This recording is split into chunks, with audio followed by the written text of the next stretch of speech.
अखबार निकलता है उत्तरी भारत में, दैनिक जागरण, बहुत मशहूर, सबसे ज्यादा पाठक हैं उसके। उसमें एक लेख छपा था, दंगे क्यों होते हैं। बल्लाज मधोक, जो बुजुर्ग लोग हैं उनको जानते होंगे, बल्लाज मधोक को, उन्होंने एक लेख लिखा था और कुरान मजीद की कुछ आयतें दी थी। तो वो आयतें देखने के लिए कि क्या वास्तव में सही है कि नहीं, मैं इलाहाबाद में एक दुकान में गया और मौलाना फतेह मोहम्मद खान साहिब जालंधरी और मौलाना अब्दुल पारिक साहब की हिंदी का अनुवाद ले आया और उसमें हमने देखा तो वो कुरान मजीद की वो आयत वैसे ही मौजूद थी। तो मुझे लगा कि ये बात सही है और मैंने किताब लिखी, इस्लामिक आतंकवाद का इतिहास। बाला साहब ठाकरे को बहुत पसंद आई, उन्होंने उसका अंग्रेजी ट्रांसलेशन कराया, the history of Islamic terrorism के नाम से। बाद में एक सज्जन ने, अब मैं वहां आ रहा हूं कि मेरा सोच कैसे बदला। मुंबई के एक व्यापारी ने मुझसे कहा कि स्वामी जी, आप जो काम कर रहे हो उसमें फंड की जरूरत है, फंड आपको नहीं मिल रहे, आप ऐसा करिए, किताब इस्लाम पर लिखिए अमेरिका के लिए, कि वास्तव में इस्लाम से अमेरिका को खतरा है, तो आपको अच्छा खासा आपको वहां से रॉयल्टी मिलेगी, आपके सारे काम चल जाएंगे। लेकिन वो बड़ी किताब होनी चाहिए। उसको लिखने के लिए मैंने हजरत मोहम्मद सल्लल्लाहु अलैहि वसल्लम की जीवनी पढ़ी। जब जीवनी पढ़ी तो जो कुरान मजीद की आयतों को मैंने आतंकवाद से जोड़ा था कि इन आयतों की वजह से आतंकवादी बनते हैं, लेकिन जीवनी पढ़ने के बाद मुझे लगा कि ये आयतें आतंकवाद को रोकने के लिए हैं, आतंकवादियों को, सुभान अल्लाह, क्योंकि उनमें जो युद्ध का आदेश था वो आतंकवाद और आतंकवादियों के विरुद्ध था। तो मुझे लगा कि मुझसे बहुत बड़ी गलती हो गई, एक धर्माचार्य से ऐसी गलती नहीं होनी चाहिए। और वो गलती क्यों हुई? वो गलती का जिम्मेदार मैं नहीं था, उस गलती का जिम्मेदार अनुवाद करने वाला था, जिसने ये नहीं बताया कि आयत का मतलब कैसे समझें।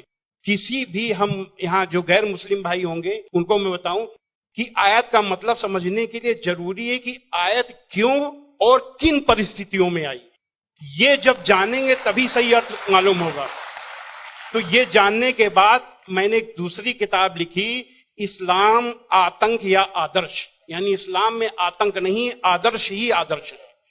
और इसका हम दूसरा उदाहरण और हम दे रहे हैं क्योंकि हमने एक दूसरी किताब भी लिखी है। एक बार मैं जा रहा था, अभी थोड़े दिन की बात है, तो एक सज्जन से मेरी बातचीत होने लगी। मैंने कहा इस्लाम में आतंकवाद है ही नहीं। तो उन्होंने क्या किया, अपने मोबाइल में दिखाया एक इंटरनेट से कि आज से 100 साल पहले ब्रिटिश पार्लियामेंट में एक भूतपूर्व जो प्रधानमंत्री विलियम ग्लैडस्टोन थे, उन्होंने कुरान मजीद को लहराते हुए उसके बारे में कुछ नेगेटिव चीजें कही थी। तो मुझे बिल्कुल अपनी बात याद आ गई कि जैसे मैंने गलत समझा वैसे विलियम ग्लैडस्टोन ने भी गलत समझा, और उसके जिम्मेदार वो नहीं, अनुवाद करने वाले थे, क्योंकि उन्होंने सही अनुवाद उसको सही ढंग से एक्सप्लेन क्यों नहीं किया। तो मुझे लगा कि अब इस पर भी एक किताब लिखने की जरूरत है। तो मैंने एक दूसरी किताब लिखी है, कुरान जीने की कला। वो अंग्रेजी हिंदी में है, वो छप चुकी है जामिया नगर में, जो जमात इस्लामी के मरकज से छपी है। अंग्रेजी में इस्लाम एन आर्ट ऑफ लिविंग के नाम से अंग्रेजी में भी छपेगी। अब इन सारी चीजों जो मैंने इस्लाम को देखा, कुरान को देखा, उसके हिसाब से मैं एक छोटे से निष्कर्ष पे पहुंचा कि इंसान में इंसानियत लाने के तरीके का नाम इस्लाम है। और ये जुमला नहीं है, ये जुमलेबाजी नहीं है कि मैं अपने तरफ से मैंने कोई एक मुहावरा कह दिया, एक जुमला फेंक दिया।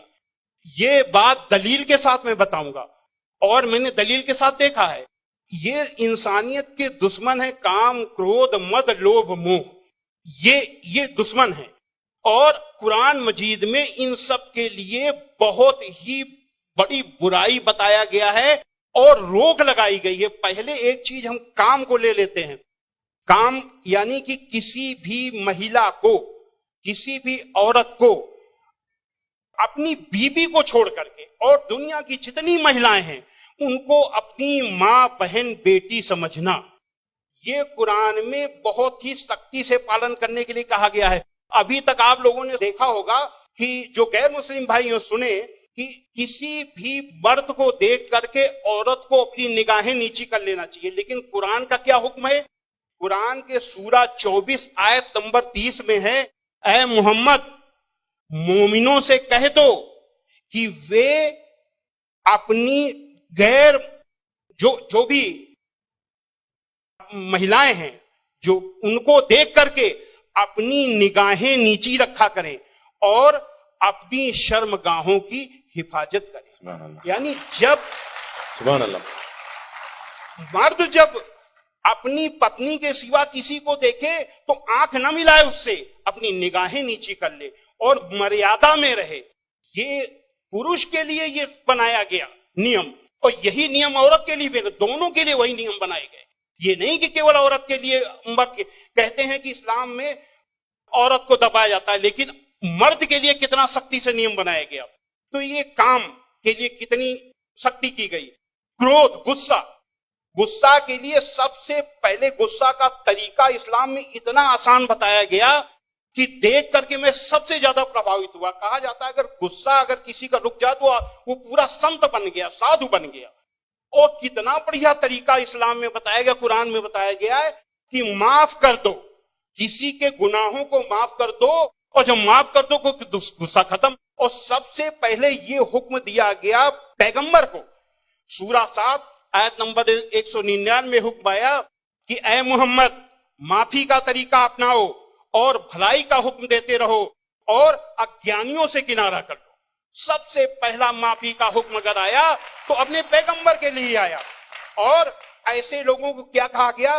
सूरा 3 आयत नंबर 134 में अल्लाह का हुक्म है कि जो लोग तंगी और खुशहाली की हर हालत में अच्छे से अच्छा काम करते हैं और गुस्से को रोकते हैं और लोगों के गुनाहों को माफ करते हैं, तो अल्लाह ऐसे लोगों को पसंद करता है जो ऐसे अच्छा से अच्छा काम करते हैं।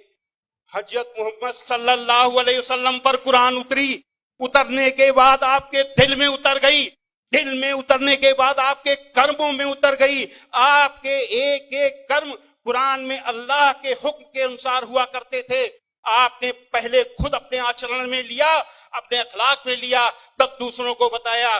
फतेह मक्का के दिन वो अबू सुफियान जो आपके खिलाफ मक्का की एक एक लड़ाई में आपका के खिलाफ नेतृत्व करते थे, जब वो सामने पड़े फतेह मक्का के दिन, तो हजरत मोहम्मद सल्लल्लाहु अलैहि वसल्लम ने कहा कि आज अबू सुफियान को माफी, और जो अबू सुफियान के घर में दाखिल हो जाए उसे भी माफी।